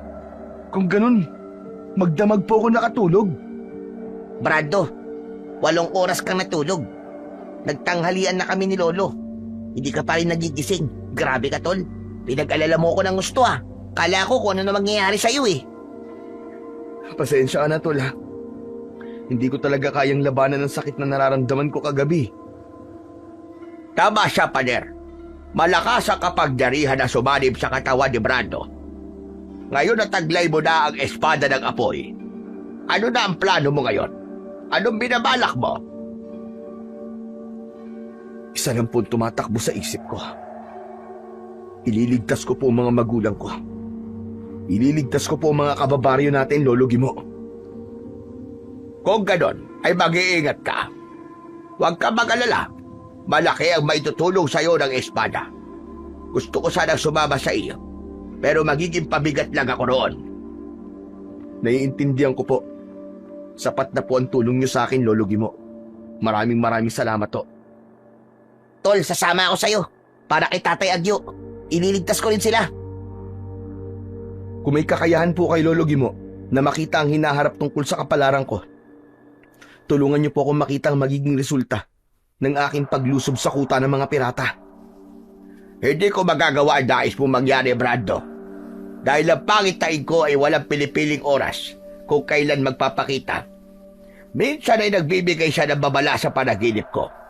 Ngunit sa pagkakataong ito, nasa mga kamay mo ang kapalaran at kaligtasan mo. Hangad ko na magtagumpay ka sa laban na to. Kagaya ng tagumpay ng unang mandirigma na gumamit ng sandata. Ako naman, Lolo Gimo. Ano po ang sandata na magagamit ko? Itak na ibinabad sa katas ng bawang ang dalhin mo, pader. Pero kailangan nyo muna ng pagsasanay bago kayo lumusob sa kuta ng mga pirata. Wala kaming inaksayang oras. Agad kaming naganda sa pagsasanay gamit ang sandata. Nagulat ako sa galing ni Lolo Gimo sa paghawak ng armas na kahit matanda na siya ay may angkin pa rin siyang lakas. Ilang beses akong bumagsak sa lupa kapag tinatamaan niya ako ng kahoy. Ganon din si Paner na parang gusto nang sumuko sa madalas na pagbagsak sa lupa. Paano kayo lulusob sa mga kalaban kung ganyan kahina ang katawan ninyo? Sige, bumangon kayo dalawa. Magkasabay kaming bumangon ni Paner habang pasuray-suray sa pag-atake gamit ang patpat. Bawat galaw ng matanda sa pakikipaglaban ay natatalo kami, kaya pinag-aralan ko ang kanyang kilos, pati ang pagkumpas ng kamay niya habang hawak ang patpat. Sumugod si Paner kay Lolo Gimo, pero isang malakas na pagpalo sa hita ang naranasan ng aking kaibigan at bumagsak siya ng pasadsad sa lupa habang namimilipit sa labis na sakit. Ako naman ang sumugod. Naiwasan ko ang unang pag-atake ni Lolo Gimo. Sa pag-ikot ko sa likod ng matanda, tinamaan ko siya ng palo sa likod. Muntik siyang mapasubsob, subalit nahawakan ko siya sa damit. Inatake niya ako ng palo sa braso, pero naiharang ko ang kahoy na hawak ko. Kaya hindi yun tuluyan lumapit sa aking katawan. Bumakas ang tuwa sa anyo ni Lolo Gimo habang pabilis ng pabilis ang pagpalo niya sa katawan ko na nasasalag ko rin ng mabilis. Humihingal na tumigil si Lolo Gimo at masayang nagsalita. Mabilis matuto ang mandirigmang nagmamay-ari ng espada. At taglay mo yon. Sigurado na ako, Brando, na ikaw talaga ang itinakda. Pambihira naman, Lolo Gimo. Paano naman ako? Huwag kang mag-alala, Pader. Dahil ikaw naman ang itinakda para maging alalay ni Brando. Natawa na lamang ako sa sinabing yun ni Lolo Gimo. Saka inakbayan ako ng matanda at inaya na magpahinga sa upuan sa ilalim ng puno. Pagkaupo namin ay nagsalita siya na merong tono ng lungkot ang boses. Sana magtagumpay ka sa pagbawi sa pamilya mo, Brando. Huwag kang gumaya sa akin na namatay ang pamilya dahil sa kahinaan ko. Teka, Lolo Gimo. Ang buong akala ko po wala po kayong pamilya, na mag-isa lang po kayo sa buhay. Meron akong pamilya. Pinatay na mga aswang na puntos. Ako at ang nag-iisa kong anak na lamang ang nakaligtas. Ngunit nagkahiwalay kami. Nagtawirin namin ang langoy ang isla nyo. Mabuti na lang, may nakapulot sa akin ang maging isda. Nang magkabalay naman ako, ay nagsimula na rin ang mga pangitain ko. Kung ganun po, may posibilidad po na buhay pa rin po ang anak nyo at nakaligtas po siya. Oo, Brando, nakaligtas siya. At yun ang ipinagpapasalamat ko. Kung ganun, Lolo Gimo, nasaan po siya? maayos na buhay niya. Sa katunayan, ang anak ko na yon ang nauna sa'yo na gumamit ng espada. Masaya ako na kahit paano ay naging mabuti siyang tao kahit matagal kaming nagkahiwalay. Dahil sa mga aswang na purtos, muntik masira ang buhay ko. Bigla po ako nag-alala sa mga magulang ko. Sa tingin ko po ay kailangan na namin kumilos. Natatakot po ako na baka hindi ko na rin po sila makita. Mag-iingat kayo, Brando. Ang mabuti pa, gamitin niyo ang bangka ko para mabilis kayo makarating sa isla. Pagsapit ng gabi, ay nagpunta kaming dalawa ni Paner sa dalampasigan. Tinulungan kami ni Lolo Gimo sa paghahanda ng bangka. Bago kami umalis, ay siniguro muna namin na nakahanda na rin ang aming mga sandata. Pagkalipas ng ilang minuto, ay nasa gitna na kami ng laot. Maingay ang tunog ng motor, ngunit hindi naging hadlang yon para hindi ko marinig ang ingay na nanggagaling sa tubig. Teka, sandali lang, Paner. Naririnig ko na merong mga nilalang na nakasunod sa atin. Sige, Brando. Papatayin ko muna ang motor ng bangka. Nang mawala ang ingay, ay kumalat naman ang katahimikan sa paligid. Itinaas ko ang aking espada at itinutok ko yun sa tubig. Napansin ko ang pagkakaroon ng ipu-ipon tubig sa tapat ng bangka namin. Nanlaki ang mga mata ko nang lumitaw mula sa tubig ang nakapangingilabot na nilalang. Ang aswang na purtos, inaatake nila kami. Umikot ang bangka na parabang inilalayo kami sa isla. Tol, labanan mo sila! Huwag mong hayaan na makasampa sila sa bangka natin! Sige na, Tol! Bilisan mo! Buhayin mo ulit ang makina ng bangka! Habang hinihila ni Paner ang makina, ay panay na ang pagwasiwas ko ng aking espada dahil lumulukso ang mga purtos sa aming bangka. Subalit malakas ang aking kapangyarihan. Nagawa kong mapatay ang mga nilalang. Nasunog sila ng aking espada.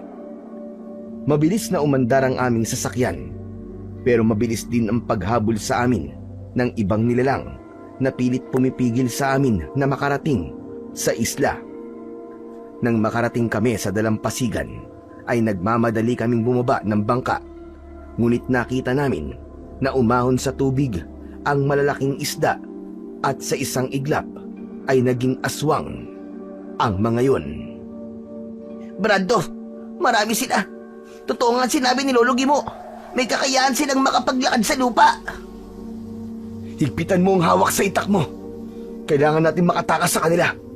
Iwasan natin na lumikha ng ingay para hindi mabulabog ang iba nating mga kalaban. Malakas ang kutob ko na malapit na tayo sa kuta ng mga pirata. Habang umaatras kami ni Paner, ay patuloy naman sa paglapit ang mga aswang na halos magkakasabay na umaangil. Saktong pagtigil namin sa pagakbang ang paglundag ng isang aswang papalapit sa aming kinaroroonan.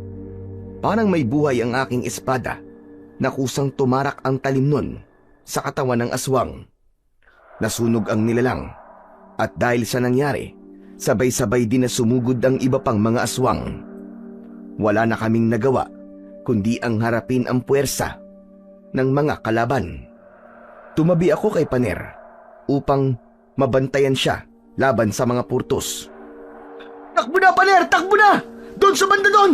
Bilisan mo! Itinuro ko kay Paner ang bahagi ng isla na merong malawak na kakahuyan. Agad siyang tumakbo roon habang ako naman ay hinarap ang mga aswang na umaatake sa amin.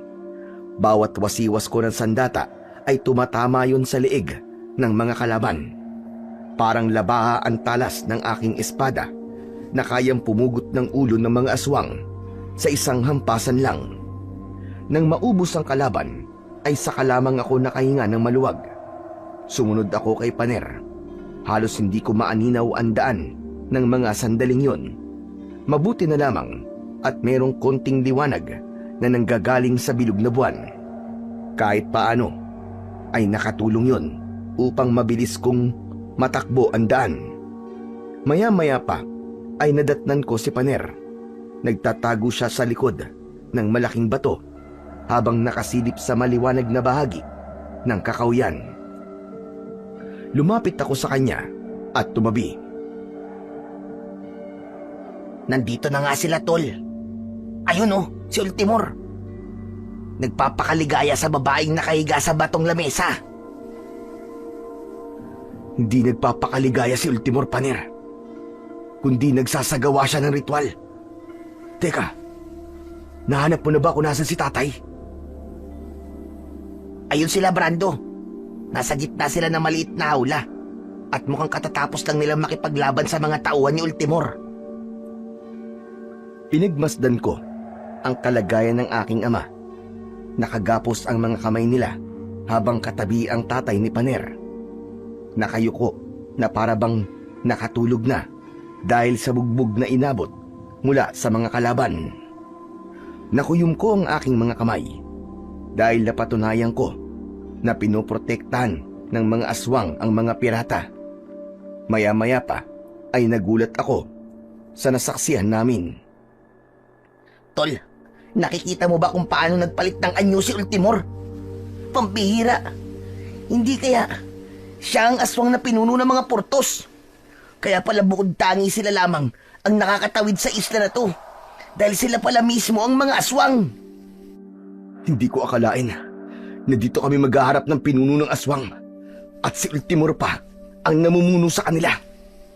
Kaya pala malakas ang loob niyang manggulo sa isla natin dahil isa siyang aswang. Nininlang nila tayo, tol. Hindi lang sila basta mga pirata. Mga aswang din sila. Mga kampo ni Satanas. Kaya pala tinalo ka ng hayop na yan sa duelo dahil malakas siya at hindi siya ordinaryong nilalang. Teka, anong gagawin niya sa babaeng nakatali? Tingnan mo. Tol, sasaksak niya na matulis siyang kuko. Naku Diyos ko, papatayin niya ang babae, tol. Tara na tol, kumilos na tayo. Bago pa niya patayin yung babae. Naunang nagpakita si Paner sa mga aswang. Kaya lumabas na rin ako sa pinagtataguan ko. Anak ng putya! Paano nakapasok ang mga yan dito? Pasensya ka na. Nakapasok na kami. At nakita ko kung anong klaseng halimaw ka. Gusto ko lang ipaalam sa'yo na inubos na rin namin ang mga alagad mong nagbabantay sa isla mo. Kaya siguro malakas ang loob mo na lumaban at maliitin ang mga tao eh. Dahil nagtatago ka sa lakas na kapangyarihan ng isang aswang. Sa pagkakataon na yon, nagkamalay ang aking ama. Nakita niya ako at bumakas sa mukha niya ang takot. Nagpumiglas siya sa pagkakagapos. Maging si Mang Agyo ay nagpumiglas din nang makita ang kanyang anak. Brando, anak! Tumakas ka na! Hindi ka na sana nagpunta pa rito! Ano ginagawa mo rito, anak? Tumakas ka na! Kung ganun, ikaw pala ang anak ni Ruben. Tamang-tama. Makikita mo kung paano ko sila papatayin sa harap nyo. Kagaya ng ginawa niya sa pagpatay niya sa anak at asawa ko. Maging sa mga magulang ko. Nararapat lamang na mamatay sila dahil kampon kayo ng kadiliman. Kayo ang unang sumira sa buhay ko. Pinatay ng tatay mo ang nanay ko. Kaya nararapat lang na patayin ang mga kalahi mo. Kung mas maaga lamang kitang nakilala, matagal na kitang pinatay, Ruben. Pero dahil nandito ang anak mo, uunahin ko siya nang malaman mo kung gaano kasakit ang mawalan ng pamilya. Hindi yun mangyayari. Dahil uunahin kita, hayop ka. Ako ang papatay sa'yo. Kasabay ng pagsigaw ko, ang paglitaw rin ng malakas na liwanag mula sa espada ko. Naramdaman ko na uminit ang balat ko sa likod. Isang mabilis na pagsugod ang ginawa ko. Umatake ako kay Ultimor, ngunit naiwasan niya ang bawat pagtaga ko. Samantalang ang kaibigan kong si Paner naman ay mabilis na lumapit sa aking ama at sa tatay niya. Kinalagan niya ng tali ang mga yun. Nang masiguro ko na ligtas na ang aking ama, ay hinarap ko ng buong tapang si Ultimor. Ngunit Sinalubong niya ako ng suntok sa muka. Bumagsak ako ng pasadsad sa lupa.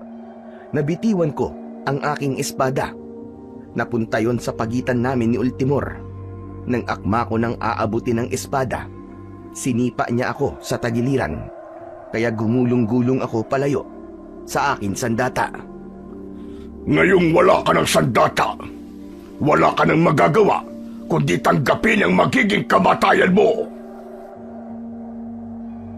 Biglang nagsihanay ang mga alagad ni Ultimor. Sabay-sabay silang umangil na para bang mga asong ulol. Gumapang ako sa lupa habang pilit na inaabot ang espada. Si Paner naman ay hindi na nakagalaw sa kinatatayuan niya. Tila na estatwa. Sa kabila ng pagsusumikap ko na maabot ang espada, ay bigla kong naramdaman ang kuko ni Ultimor sa aking likuran. Bumaon yun sa aking naman habang nararamdaman ko ang mapding pagguwit nun sa aking balat. Napasigaw ako sa labis na sakit. Pakinggan mo ang sigaw ng anak mo, Ruben. Pakinggan mo! Pakinggan mo kung paano siyang nasasaktan. Anak! Lumaban ka! Lumaban ka, anak! Hindi na siya makakalaban sa akin. Umaasa lang naman siya sa espada na dati mo nang ginamit sa amin, Ruben. Ngayon naman, ipinagamit mo sa anak mo. Para ano? Para mamatay? Nang marinig ko yun, ay hindi ako makapaniwala. Si tatay pala ang unang gumamit ng mahiwagang espada. Huwag mong idamay ang anak ko, hayop ka! Ako na lang ang patayin mo! Huwag mo kong turuan sa mga dapat kong gawin. Tignan mo kung paano kong bubutasin ang katawan niya! Kasunod ng pagtarak ng kuko ni Ultimor sa aking likod, ang pagsuntok niya sa aking tagiliran. Bawat atake ng kalmot ay malakas akong napapasigaw. Sa kabila ng nararamdaman kong sakit, pinilit kong lumaban. Tumihaya ako ng higa at sinipa ko ang kanyang muka. Ngunit hindi siya natinag. Sa halip, kinagat pa niya ang paa ko. Mas lalong umalingaw-ngaw ang sigaw ko habang nagpupumiglas. Tama na, Ultimor! Tama na! Ako na lang ang saktan mo, wag na ang anak ko! Hayop ka! Papatayin kita! Bakit hindi ka lumapit sa akin? Iligtas mo ang anak mo! Hindi ba? Ganitong-ganito rin ang ginawa mo sa pamilya ko. Ngayon, ano ang pakiramdam na unti-unti kong pinapatay ang anak mo? Naluluwa na tumingin sa akin ang aking ama. Habang hindi siya makalapit sa akin, pilit ko pa rin na inaabot ang aking espada ng apoy. Maya-maya pa ay sumigaw si Mang Ruben. Anak, kahit wala sa iyong espada ng apoy, nasa katawan mo ang kanyang kapangyarihan. Gamitin mo ang iyong kamay at isip. Hayaan mo ang espada lumapit sa iyo, anak! Nang marinig ni Ultimor ang sinabi ng aking ama, ay inunahan niya ako. Akma na sanang kukunin ni Ultimor ang espada nang gawin ko naman ang sinabi ng aking ama. Lumipad ang espada at dumikit yun sa kamay ko. Lumitaw sa talim ang naglalagablab na apoy na bumalot sa aking katawan. Naramdaman ko ang pagkawala ng sugat ko sa likod. Tumayo ako at gumawa ako ng malakas na apoy gamit ang aking mahiwagang espada. Ano pang hinihintay nyo, mga inutil? Atakihin nyo sila! Wala kayong ikikinang buhay! Sugod! Lahat ng sumugod sa aking kinatatayuan ay sinalubong ko ng malakas na pagtaga ng espada. Nasunog ang mga yon at bumagsak sa lupa, habang ang aking ama at ang kaibigan kong si Paner ay nakita ko na nakikipaglaban na rin sa mga aswang na alagad ni Ultimor. Hanggang sa kaming dalawa na lang ang nagharap ng pinuno ng mga aswang. Mabilis na umatake sa akin si Ultimor. gamit ang kanyang kuko. Ngunit nakailag ako. Gumanti ako ng taga kay Ultimor at tinamaan ko siya ng malakas na taga sa kanyang balikat. Galit na muli siyang umatake. Kinalmot niya ako sa dibdib at ibinalibag sa lupa. Hindi pa man ako halos nakakabangon ay umatake ulit si Ultimor ng suntok sa akin. Ngunit naiwasan ko yun kasabay ng pagtarak ko ng talim sa kanyang leeg. Kaya hindi siya nakagalaw. Gaganti pa sana ang pinuno ng mga aswang ng pagkalmot sa akin. Ngunit nabunot ko na ang talim ng aking espada at malakas kong ginilitan ang kanyang leeg. Sambulat ang dugo. Bumagsak siya sa lupa. Nilapitan ko siya, saka itinarak uli ang espada sa kanyang tiyan. Hayop kang demonyo ka! Para to sa lahat ng mga biniktima nyo! Mamamatay ka na ngayon! Katapusan mo na! Kasunod ng pagbunot ko sa talim at muling pagsaksak sa dibdib ni Ultimor, sumabog ang katawan niya kasabay ng pagkadurog ng apoy sa katawan ni Ultimor. Natunaw ang mga alagad niya. Sumama ang kanilang mga abo sa hangin. Pasuray-suray naman na lumapit sa akin ng aking ama. Niyakap niya ako ng mahigpit, habang sina Paner naman ay iniligtas ang iba pang mga biyag na naroon sa isla ng mga aswang. Umiiyak ang aking ina nang makita kami ni tatay. Nagyakapan kami ng mahigpit na para bang yun ang unang beses na ginawa namin yon. Sa wakas, nakaligtas lahat ng biyag. Pinakawalan naman ng kaibigan kong si Paner ang babaeng nakita namin nung una na iaalay sana. Anak, maraming salamat. Hindi ka sumuko at iniligtas mo kaming lahat. Napakatapang mo. Tay, salamat din po kay Paner at kay Lolo Gimo dahil tinulungan po nila ako. Hindi ko po alam, Tay, na dati po pala kayong manunugis ng aswang at kayo po pala ang una pong gumamit nitong mahiwagang espada. Matagal na yun, anak. Tinalikuran ko na ang pagiging manunugis ng aswang. Hindi ko naman nakalain na itutuloy talaga ng matandang yun ang pagpapasa sa iyo ng espada. Sabi niya po kasi, may balat daw po ako sa likod, Tay. Kaya ako raw po ang tagapagmana ng espada ng apoy. Lahat sa lahi natin, anak, may balat na katulad ng sayo. Kasi si Lolo Gimo, ang iyon lolo, na siyang naging manunugis din ng mga aswang dati. Biglang huminto ang mundo ko. Nagulat talaga ako sa nalaman ko na yon. Hindi ko akalain na si tatay pala ang anak na matagal nang hinahanap ni Lolo Gimo at matagal na nilang alam na mag-ama sila. Maging si Paner ay hindi makapaniwala na nasa lahi ko pala ang pagiging manunugis ng mga aswang. Yun nga lang, si Lolo Gimo ay isang babaylan na merong kakayahang pangalagaan ang mga mangyayari pa lamang.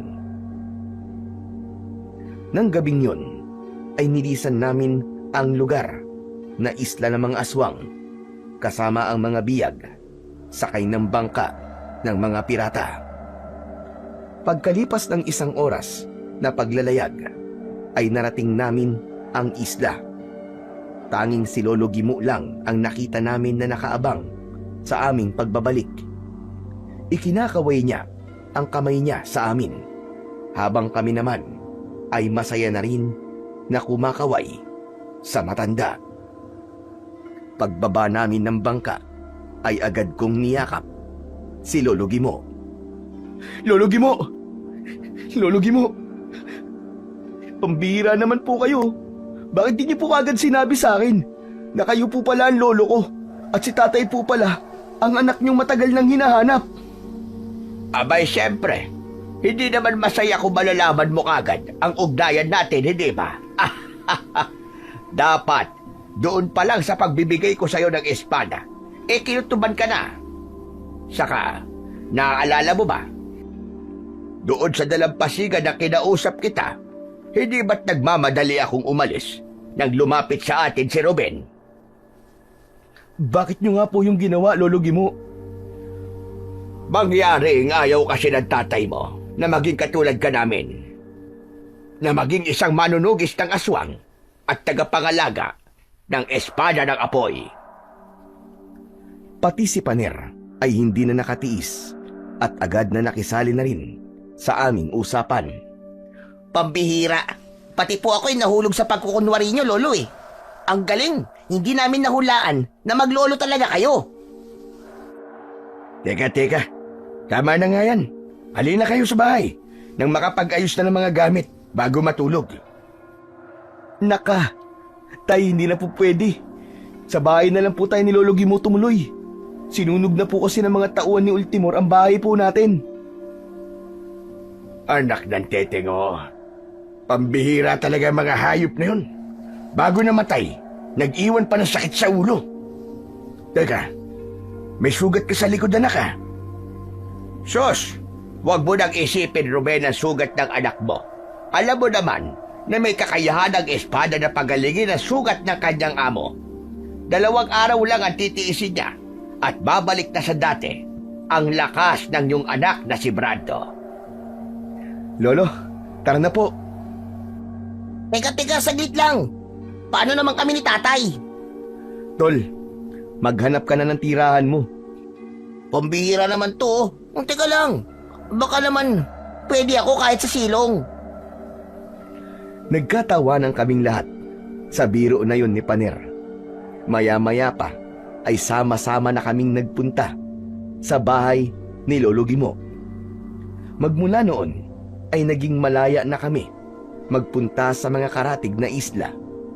Wala na sa amin ang humaharang na pirata hanggang sa tuluyan ng bumalik ang kapayapaan sa Isla Bato. Ako, bilang isang mandaragat ay patuloy na nangingisda sa isla. Si Lolo Gimo at tatay naman ay magkasama na sila sa iisang bahay. Habang ang kaibigan kong si Paner ay nakahiligan naman ang paggawa ng iba't ibang klaseng bangka. Nagkaroon kami ng katahimikan at hindi na kailanman ginulo ng mga piratang aswang.